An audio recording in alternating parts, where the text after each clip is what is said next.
Okay, so I'm going to show you how to use the bookkeeping spreadsheet, and I'm going to explain a little bit more about each section, but I promise I will try and make this as fast as possible, I guess, when it comes to numbers. So the first thing you're going to see when you buy your bookkeeping spreadsheet is you're going to get this PDF. So when you open your PDF, you get a message that's going to ask you to either make a copy or view AppScript files. All you have to do is make a copy. Now, I've made the booking spreadsheet as automated as possible. I've tried to mirror accounting software as much as I can in a spreadsheet. So therefore, I've used a lot of AppScript to design the spreadsheet. So you make a copy. What you're going to see as you use the spreadsheet is when you're clicking on certain buttons, they will ask you to accept the app script. Okay, so this is your copy, and this is the first section. You get a readme section. Now, what I'm going to do is just move to a spreadsheet that I've already put in data so we can make it go faster. But then I'm going to use this one here to show you what happens with the app script. Okay, so let's just move on to one that is completed. This is the spreadsheet I've already put data in. The first thing you're going to see is in row 8 at the top, it's going to ask you to choose a currency. There are 3 currencies. There are USD, Euros, and British Pounds. I'm going to use British Pounds. I'm living in the UK, so I use British Pounds. And you're also going to get a warning sign in red. It says within the whole spreadsheet, please do not touch the gray areas. This is very important because the gray areas are all automated calculations. So if you touch them, your spreadsheet is not going to work. On the side in Q and R, you will see a section where it says watch the YouTube video. So this video will be linked in here. Whenever you have an issue, you can just go back and watch the video. Or what you can do is send me an email directly. So if you just click the email section at the bottom, it will take you directly to an email provider so you can send me emails. There's also a section here that says watch how to allow the app script to run. Alright, so moving on, we're going to the opening balance.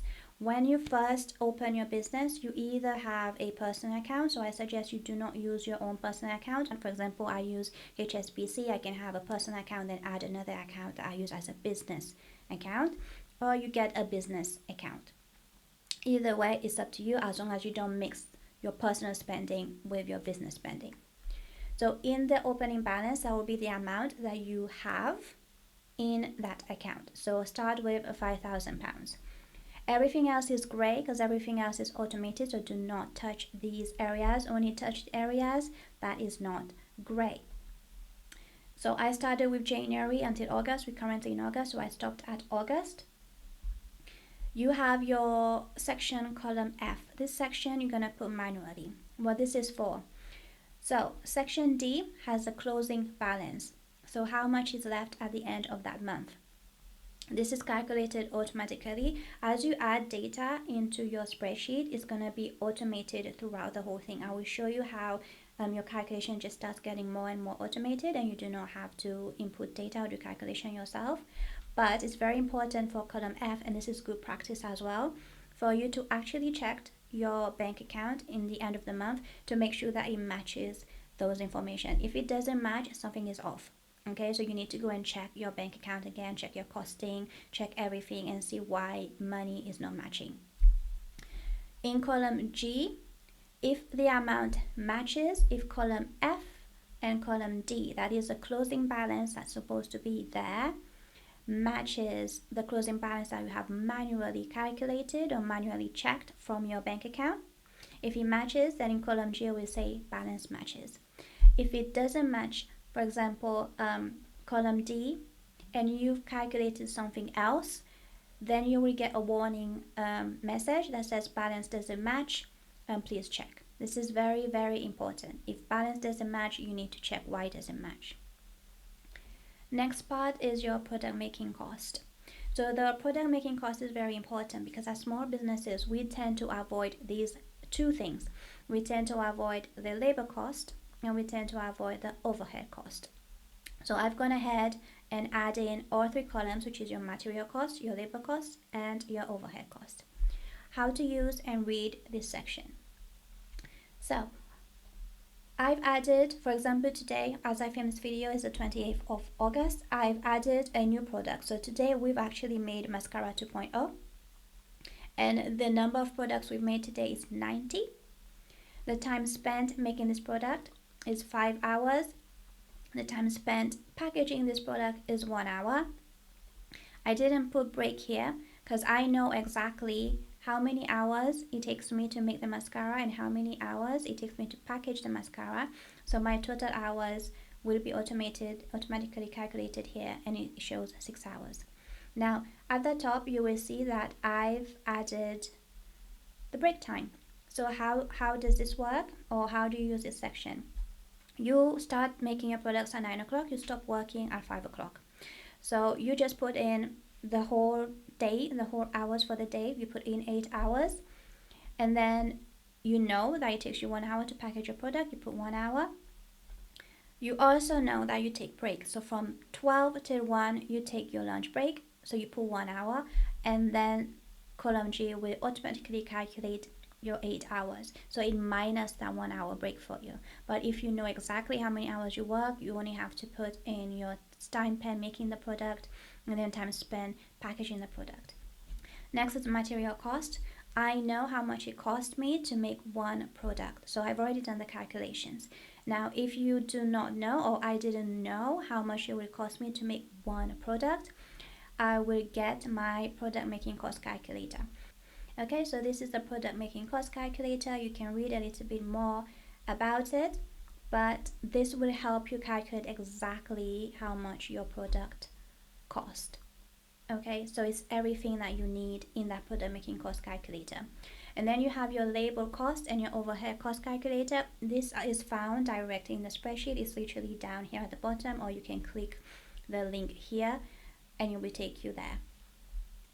For here, if you have employees, you can add the employee information. If you do not have employees, there's no need for you to add this. Row 11 is average products made per day. You do not have to put this. This is automated. As you're adding products in your product making cost calculator, this section will be automated here, so you do not have to do this yourself. And then you have column row 14, 15 to 16. This will help you understand how much it costs for your labor cost per product and your overhead cost per product.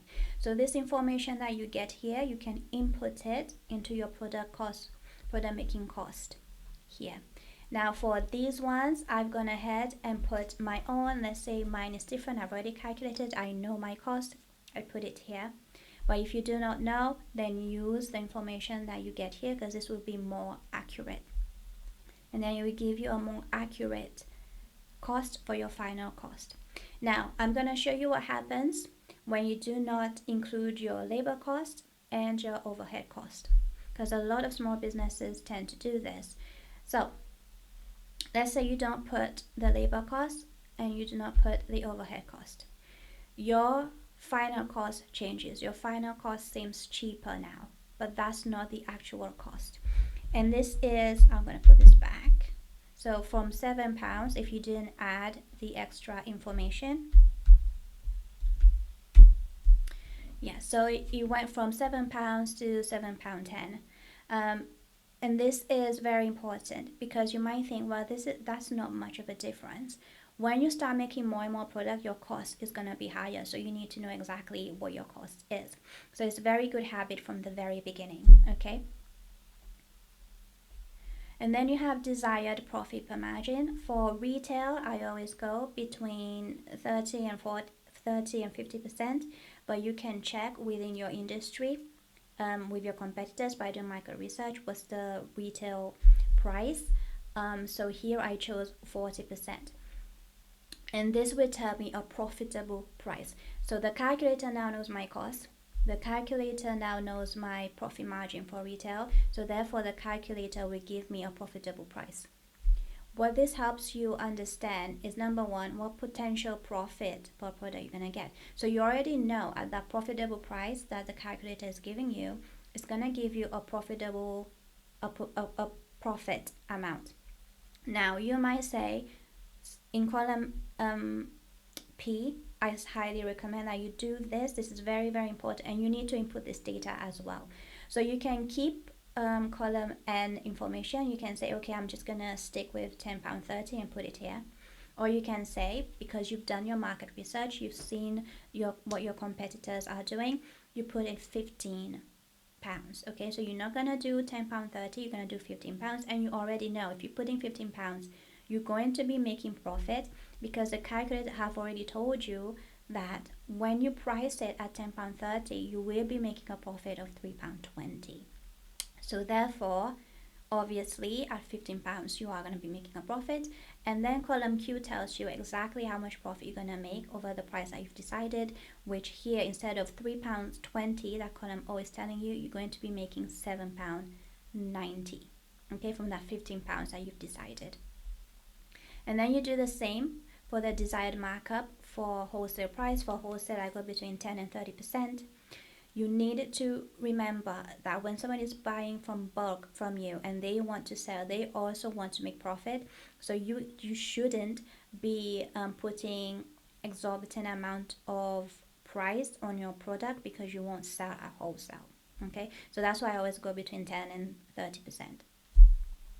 So therefore, this will give you a wholesale markup, and then we give you a suggested wholesale price.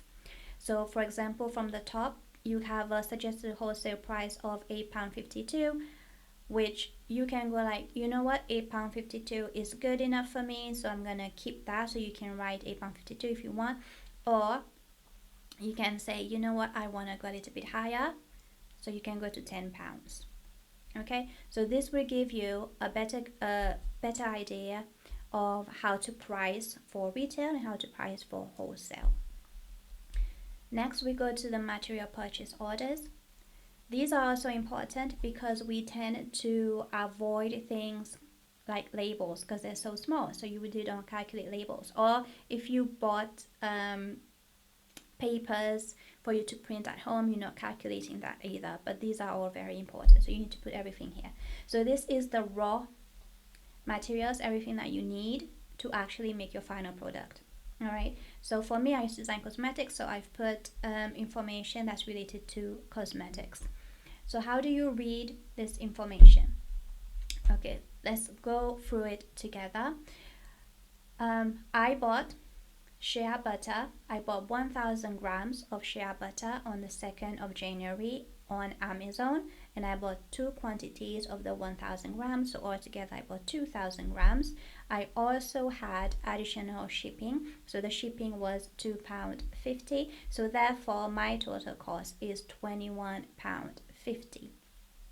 The expected due date that I was supposed to get my materials was on the 5th of January, but it didn't arrive on the 5th, it arrived on the 7th of January. It is completed. I did get my product, but it was 2 days late. Why is this important? I wish I had this from the very beginning of my journey. When you start seeing a supplier that's always late, because as you start designing your products, especially when you're very small and you're not buying a huge amount of materials in bulk, you're gonna notice that, wait, I actually need these materials on the deadline because I need to make these products, because if I don't make these products, I have nothing to sell. So if you have a supplier that's always late, but you cannot see, on a sheet or somewhere, you cannot see that this supplier is always late, I cannot depend on this supplier, you won't be able to make a decision of, should I stop the supplier and start searching another one?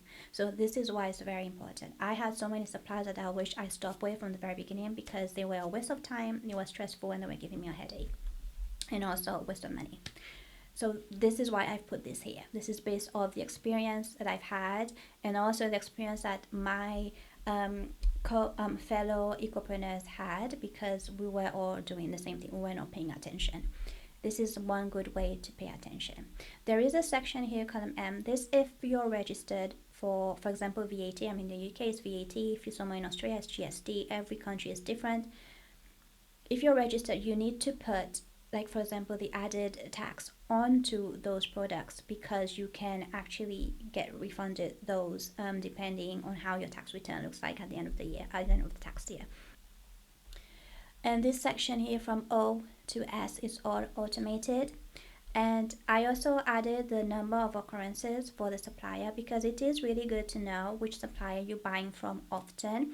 Because this is what you can do, and it's something that I've done. You can ask, hey, because I'm buying from you often, can I get a certain discount?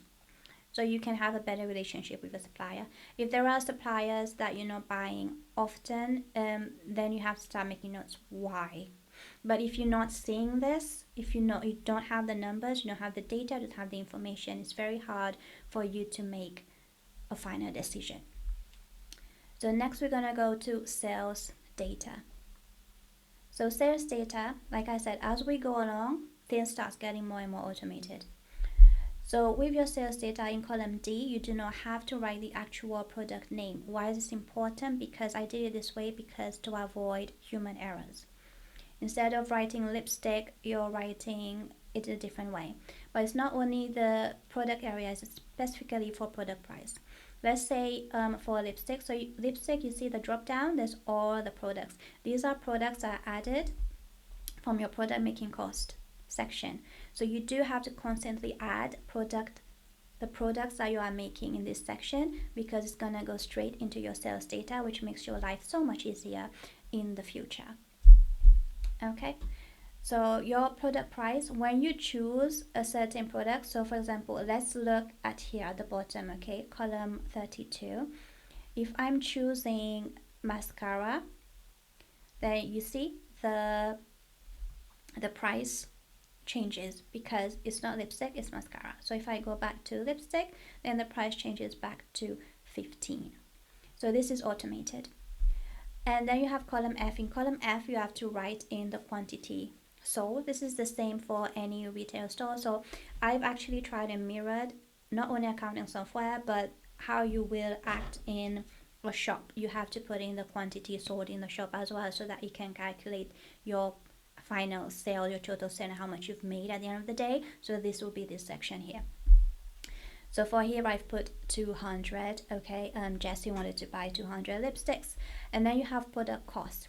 This is exactly how much it costs. It's automated to make one lipstick, and then it will calculate your total sale. Now if you have a discount, you're gonna put the discount here.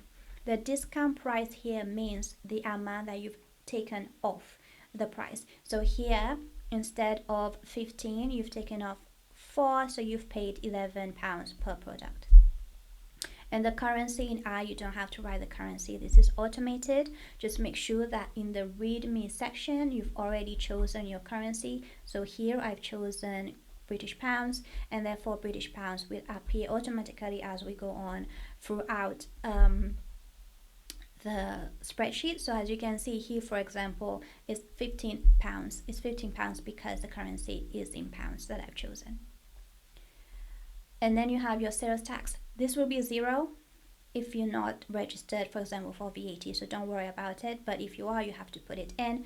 And how this information appears is because in column S, you have to put the percentage of your tax rate. So it's either 10%, 15%, 20%, depending on the country that you're in. Okay, so just go on your government website to see those information. And then you have to, in column L, choose the payment method, which payment method they use. Why is this important? If somebody, especially on a website, like you have your website, and then if you find that people are using more Apple Pay or Google Pay, you make that payment more accessible. You make that payment easier for people to use. So therefore, this is why the payment method is more important. Even bank transfer, like, okay, people are not using Apple Pay or Google Pay, they're actually using bank transfer more, then you make that easier. So this is why the payment method is there. So you can see which is the most popular payment method. And then the sales channel, you have to choose the sales channel, and it's the same thing. Understanding where people are going to buy your products. Let's say you have both Etsy and your WordPress website or Shopify. Therefore, you put it on here, okay? So like, okay, people are buying more on Etsy, or people are buying more on my website.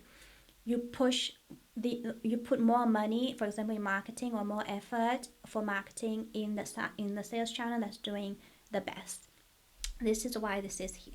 And I've added so many, so you have options after options after options, so there's quite a few. Okay, if you want to be very specific, like okay, e-commerce website, you want to say it's Wix, it's Shopify, it's whatever, I suggest just give it as e-commerce website, because you're not going to have a WordPress website and a Shopify website, you're just going to have one.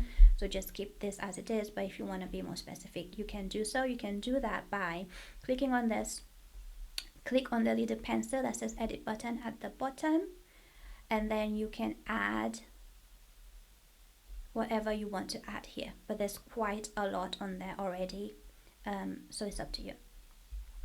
And then you have refund status. So if something was refunded, therefore you're gonna see the amount that was refunded to that person. So here in this case is £51, and then it's gonna calculate the gross profit based on the refund, if it's refunded or not refunded. It also has the net sale calculation for you, so already done for you, and it also has the cost of goods sold, and then the month and years. Okay, so what this gonna do, all of this information here is going to transmit into the monthly summary and the annual summary. Next is your product pricing. This is for a quick recap. Sometimes you might have quite a lot of products, like I had quite a lot of cosmetics, and on top of my head I couldn't remember really quickly what's the cost, the retail price for specific products. So if you have this is like how do you say it, a way for you to start memorizing. So as you see the products over and over, you can memorize the cost and the price, which makes it easier for you in the future. For example, if I add mascara here, it auto-populates the information, so it's very easy. The thing that I would say is a very good habit, because as your business grows, you might want an apprentice or a paid intern or an intern that's doing accounting, or they've done their AAT, accounting and technicians. Always have to put in the last date that you checked for this information. All right, so for example, I'll give you an example based on myself with the books. I just got an email saying that the costing price for the book has gone up. So I need to write down exactly the date that this price have gone up. I have to constantly be checking to make sure that I do not underprice my books, because if you're not checking the cost, if it's gone up and you're still selling it the same, then you are going to lose money, and you want to make sure that you're always on point with your pricing. Next is mileage and travel expenses. So this part is very colorful, and there's a reason why. So each row has a different color, because as you can see at the bottom here, there is no color. You just make sure that you do not mistake do not make a mistake where to put the information in the specific columns. Now, at the bottom here on the 28th of August, which is today, I've added information for fuel. So let's say you go into your local market, you're gonna add the cost of fuel. Fuel cost is in column 90 to add your cost of fuel. And then you have mileage. So if you have fuel, you're driving, so you need to calculate mileage cost. And what you're gonna do, you put miles driven, and then you're gonna put mileage rate. Now you can find mileage rate on the government website. So for example, here in the UK, the HMRC site, you can see that it says 45p under 10,000 miles, and then 25p if you've gone above 10,000 miles, but double check. Okay. And then what you will do, you calculate your mileage cost, so you do not have to calculate any of this. This is automated. Next is food. So you're buying food at the market, therefore you need to put the cost of food. You're on a budget of £50. You're not bringing your own food, you're buying food at the market, therefore you have to put that cost. I put this here because a lot of times, and I used to do it as well in the very beginning, if we're going to local market, we're not calculating the cost of that. That is a business cost. You need to put that in your cost as well. Next is expenses log. So this is operating expenses.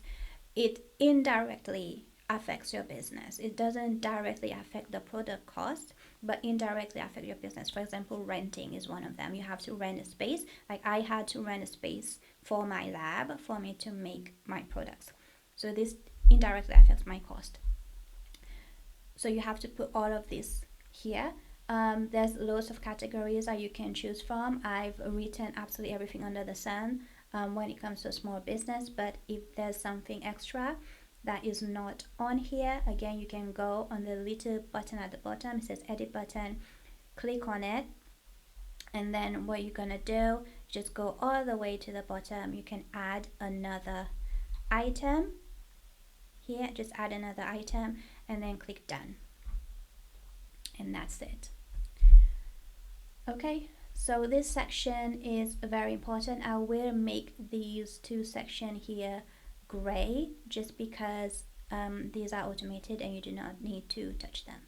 Okay, here you go. So these are gray, you do not need to touch this section, these are automated. Alright, so we're gonna go to the payroll. Payroll, if you're a sole trader, you do not need to be doing this. If you have a limited company or LLC, you're paying yourself a salary, then yes, you put this because you're employee of your own company. But a sole trader, you don't need to be doing this.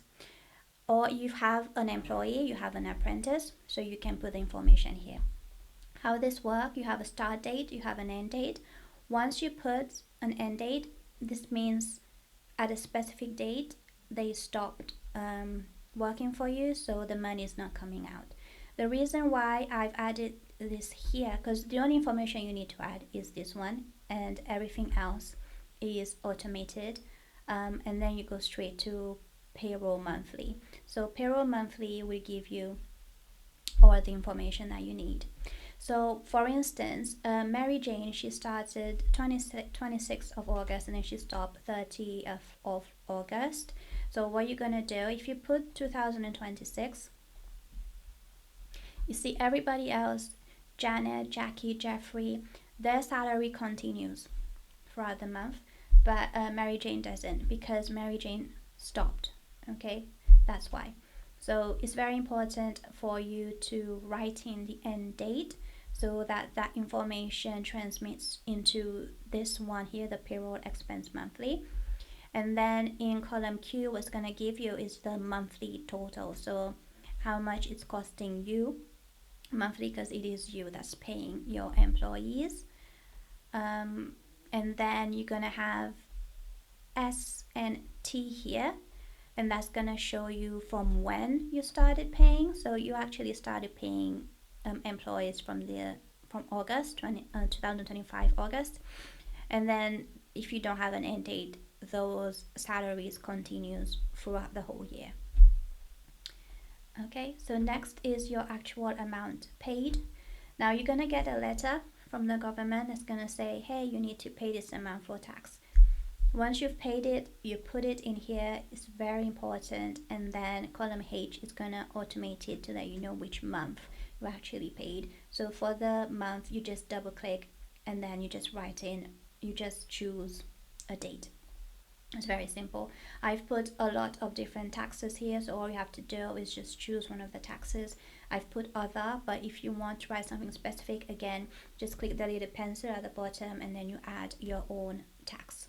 Okay, next is tax liabilities. This again is automated for you, and in the period, for example, if you click 2024, there's nothing because there's no data for 2024, and then if you click 2025, you get all the information. At the bottom, column 19 and column 20, there's a section that says stop payroll after month. Which month? So we've actually stopped payroll for this tax year in August, so therefore we chose August and we click tick. Now for example, let's say if I stop payroll in November, you see you will get more information that goes all the way to November, but we do not have. Or if I say June, then there's nothing because you were not paying anyone before then, so therefore it is in August. Now you just add August, and everything else is automated. So the last part, the very important part, which is going to transmit into the annual summary, is tax owed and refund due. Refund due here, for example, in the UK HMRC, if you've paid more into your tax, they owe you a certain amount, so you will get that amount back. So this is what refund due means. Two things that we normally avoid as small businesses and also other businesses is accounts receivable and accounts payable. So in this spreadsheet here, accounts receivable is the amount that is owed to you. Okay, so for example here I have designed in a way that gives you warning signs, so you are owed this amount. For example, Brandon bought on the 14th of August, he bought lipsticks, and then it was due on the 18th of August, and the amount was 500. The amount left is still 500 because he hasn't paid at all. So you have to choose unpaid here. It's very important that you do choose this section because again, all this information is transmitted into monthly and annual summary. Or you can write, for example, partially paid. So instead of 500, you write what's left. Maybe 250 was left. So it's like you are owed this amount, you are owed 250.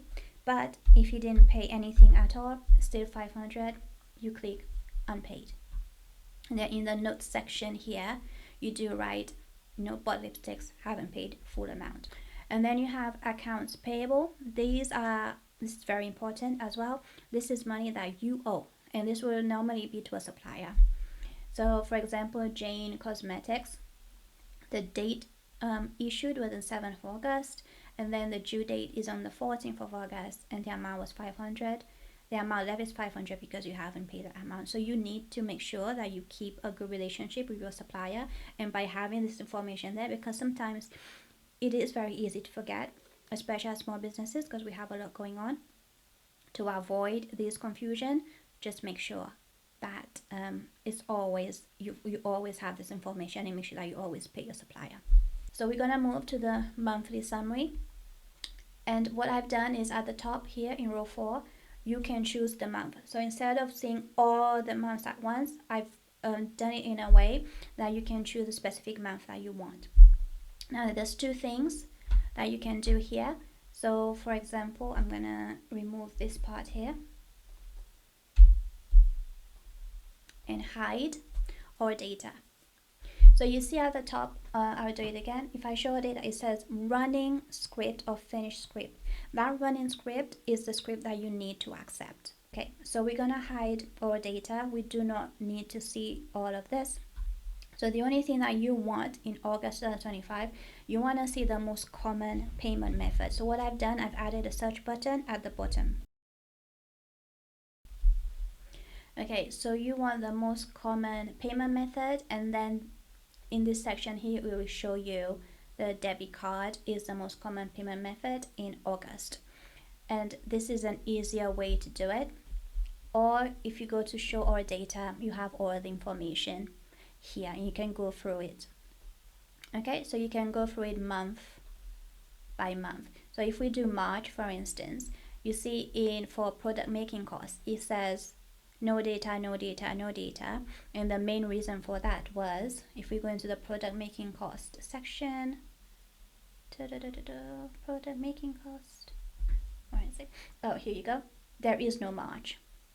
Okay, you have January, you have February, you have May, and you have August. You do not have March. So the March information will not show up in this section. And this is another reason why it's very important to just have your data. So this tells you that, okay, in March I wasn't making products, but I do make more of my products in January. I do make more of my products in February. So therefore next year you can plan better for January and February. Yeah, so that's why you need all this information. And then you have your annual summary. So the annual summary will show you month by month. So it gives you a better idea for you to understand which month was doing better. But also at the bottom, at the very bottom, you have your total. So you have your net sales, you have your total profit. And this section is the ones that sometimes we don't think they're important, but they are very important. The most popular product. So the most popular product for 2025 was lipstick and mascara. What can you do with that information? In the next year, you know that lipstick mascara 2.0 was your main product. You push it more. Therefore, that's why this is important. And then you have your least product. It's lip gloss. So this is when you can decide, okay, is it worth it to make lip gloss? Like how well am I doing? And you also have your top customer. So as a small business, you can be like, okay, I really want to show my top customers that I appreciate them. So by seeing at the end of the year which customer was the top customer, you might send them a care package, you might send them free products, you might send them massive discounts. It's up to you. But these information are there now. So you have a good idea of how your business is working. The next part is popular sales channel. Like I said before, it's very important for you to know which sales channel is doing better, because then you can decide, okay, where am I going to put more my effort? So once, for me, I used to use Etsy and my Shopify store. I realized I was doing better on my Shopify store than my Etsy. And once I stopped focusing on Etsy and put more effort in my Shopify store, I started selling more, because I wasn't like spreading my attention in two different channels. I was just focusing on one. So this is how you can use this information. And then at the very end, you will see in column Y the tax owed. So at the end of your tax year, you might be wondering, okay, so how much do I need to pay? This gives you a better idea of how much you owe. Okay, and with this spreadsheet as well, as you go along, you will start seeing certain amounts. So you need to start putting, as a good habit, putting money aside for the tax year. So this is a good way of you actually seeing the amount as you go on throughout the year, and then have your tax owed for the end of the year, so you know exactly, or you have a better idea how much you're going to pay. So this gives you a general idea of how much you owe or don't owe, or you're due a refund, right? Next one is your annual cash flow at the bottom. Annual cash flow, again, is equally as important as your profit and loss statement. You need to know exactly how much money is going in and how much money is going out, because you need to understand if your business is spending more than it's making, so you can go back onto the spreadsheet and see, where am I spending more money and why? Is it on a supplier that I cannot rely on? Is it in materials, raw materials to make a product like lip gloss that costs more, but then lip gloss is not selling as well as lipstick and mascara? So these little things are very important. This is how you start putting all the information together to give you like a good idea, or give you a story of your financial situation of your business. And then you also have your profit and loss statement. Depending on the country and how you're gonna write your tax return form, this information is gonna be asked, okay? So having those numbers there makes things so much easier.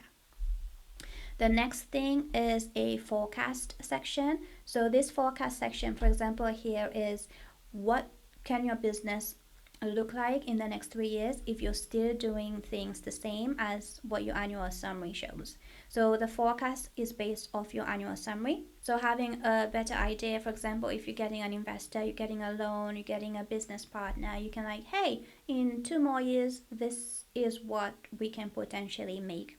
But just remember, this is based off your annual summary, so you have to be accurate. You have to put in all your data. You have to put in effort in putting information in the spreadsheet.